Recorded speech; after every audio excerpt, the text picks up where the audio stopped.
justru membuat laporan ke kepolisian. Terus yang kami laporkan tuh soal pernyataan Cintami di konferensi pers, soal yang mengatakan bahwa klien kami dia ada tidak mengembalikan sepeda, ataupun yang dari pernyataan dia saudara Cintami itu seolah-olah menduga bahwa si dia ini ada menggelapkan sepeda, dan sepeda itu sebenarnya sudah dipinjamkan kepada si dia, dan dari bukti chat bahwa memang benar dia ini ada meminjam. Dan jika memang ada masalah mengenai sepeda itu, jika ada ya, itu enggak haknya dari Cintami untuk menyatakan pendapat seperti itu, karena kan yang bersangkutan yang mempunyai sepeda bukan si Cintami, melainkan temannya si Dea. Itu aja.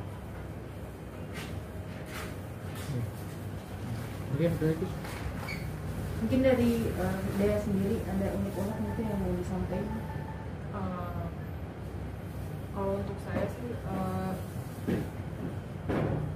saya cukup kesal ya gitu, dimana Ibu Cintami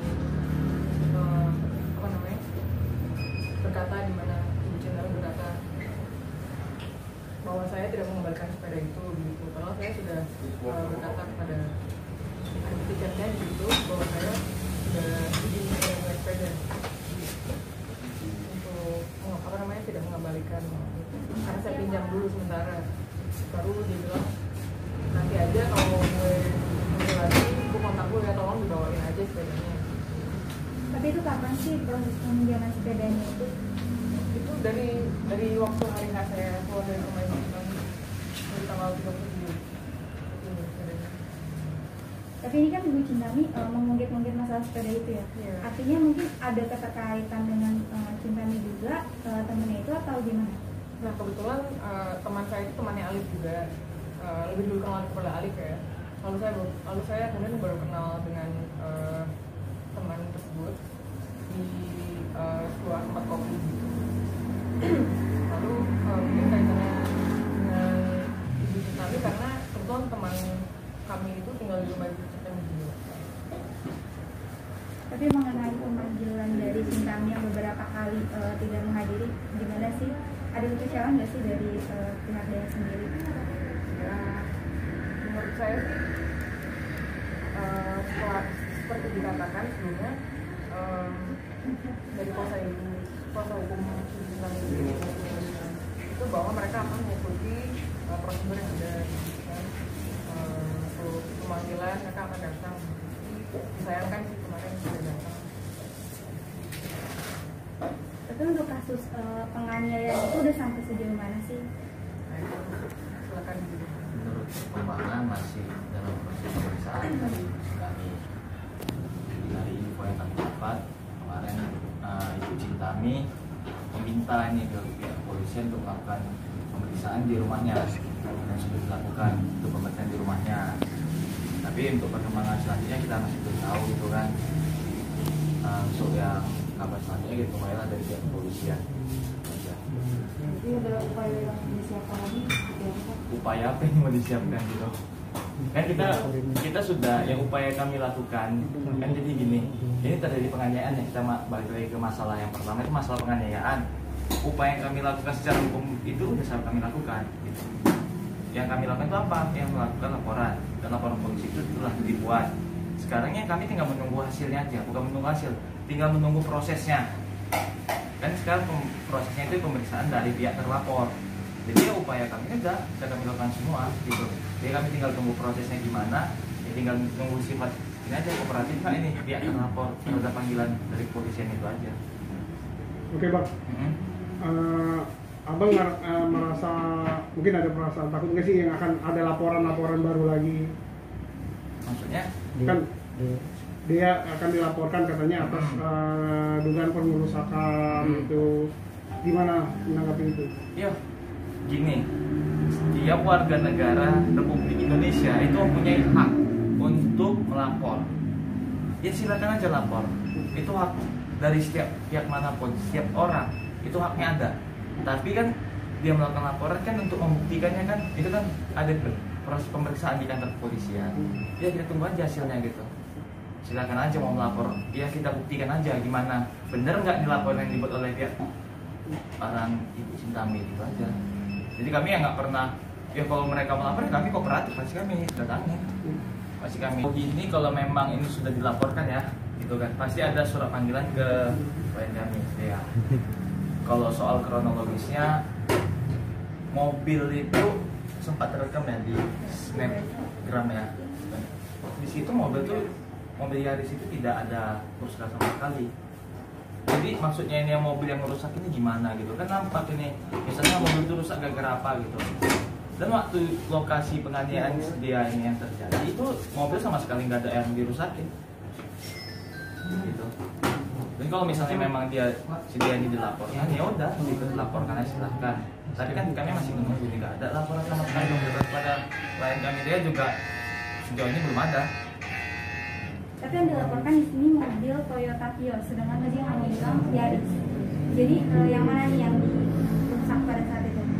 Sepengetahuan saya sih untuk mobil itu mobil Alif sendiri itu adalah Toyota Yaris ya, yang warna hijau kuning gitu. Lalu satu lagi mobil dia yang lama adalah Chevrolet Aveo, dan mobil Vios Toyota Vios hitam itu adalah milik Om Median. Laporan keburukan Ada, itu mobilnya baik-baik saja, tidak ada yang rusak. Dan pada klarifikasi security yang pertama juga mobilnya tidak, dia berkata bahwa mobilnya tidak ada kerusakan. Kemudian setelah beberapa bulan kemudian kenapa mobil itu rusak kan jadi pertanyaan. artinya kan ketika ada muncul laporan, berarti kan ada perbuatan yang diduga mengarah kepada pengerusakan di dalam maksudnya seperti itu. Apakah memang Mbak sempat melakukan hal-hal yang diduga dianggap merusak sebuah mobil atau gimana? Memang saya mengakui di situ saya sempat merendam mobil Alif gitu, tapi tidak sampai rusak. Kan saya juga wanita yang nggak mungkin bisa merusakkan mobil sampai rusak. Bagian mana yang dikenal? Pintunya. Hanya pintu aja.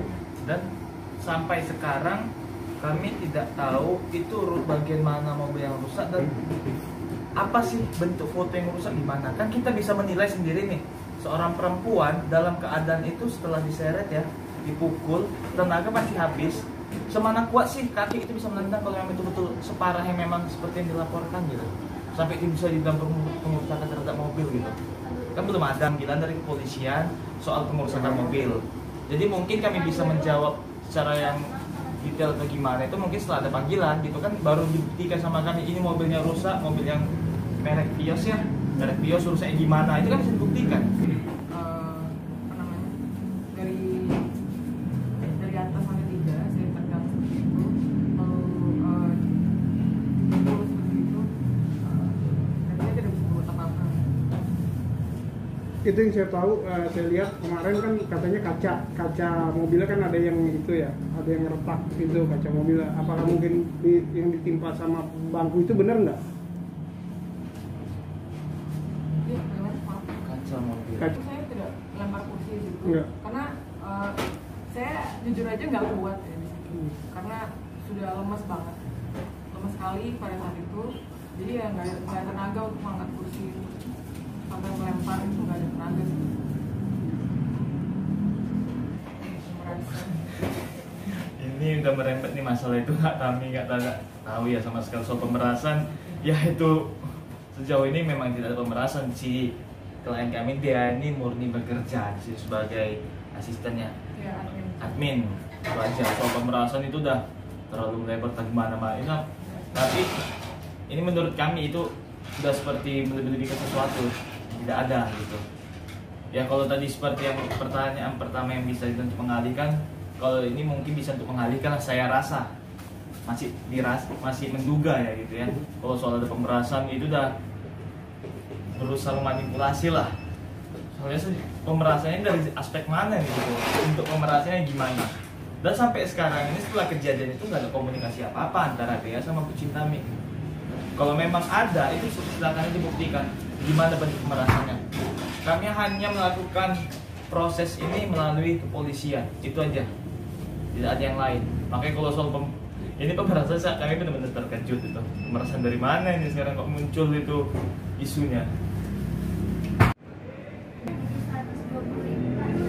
Dia korban, kami lawyer. Dia tidak mengetahui hukum itu gimana, karena apa? Kan tidak semua orang mengetahui hukum secara pasti. Kami lawyer, kami tahu hukum.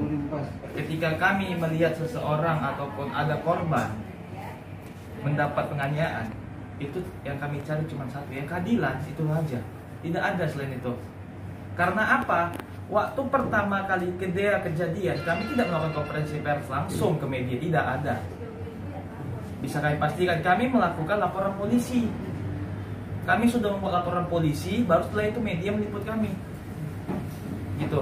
Kalau kami memang benar-benar seperti tadi pernyataan mau panjat apa ya, pansos, istilah-istilah zaman sekarang seperti itu, kami pasti melakukan klarifikasi ke media dulu, baru ke kepolisian. Tapi kami kan tetap melakukan proses hukum. Ketika terjadi penganiayaan, yang kami buat itu laporan ke polisi, bukan untuk mengklarifikasi media. Sama kayak saya seperti yang pernah kami bilang, bahwa si Cintami itu ketika ada masalah ini melakukan konferensi pers untuk apa? Media gunanya bukan untuk menyelesaikan masalah.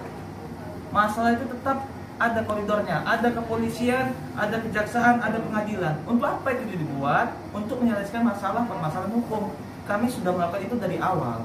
Jadi ketika media mau meliput itu bukan langsung dianggap itu upaya kami melakukan pansos gitu. Tapi gara-gara ini kami berurusan dengan salah satu tokoh publik, makanya kami kena liput sama media gitu. Itu aja. Tapi kami kalau secara hukum kami tetap melakukan laporan polisi. Dan bukti tanggal 31 Juli ya kejadian, seminggu kemudian buat visum, langsung kami buat laporan polisi. Baru setelah laporan polisi jadi, barulah media mendatangi kami melakukan klarifikasi melewat media. Itu aja. Jadi pansosnya di mana gitu? Gak ada pansos di sini. Kami hanya mencari keadilan. Itu aja, cukup. Terkait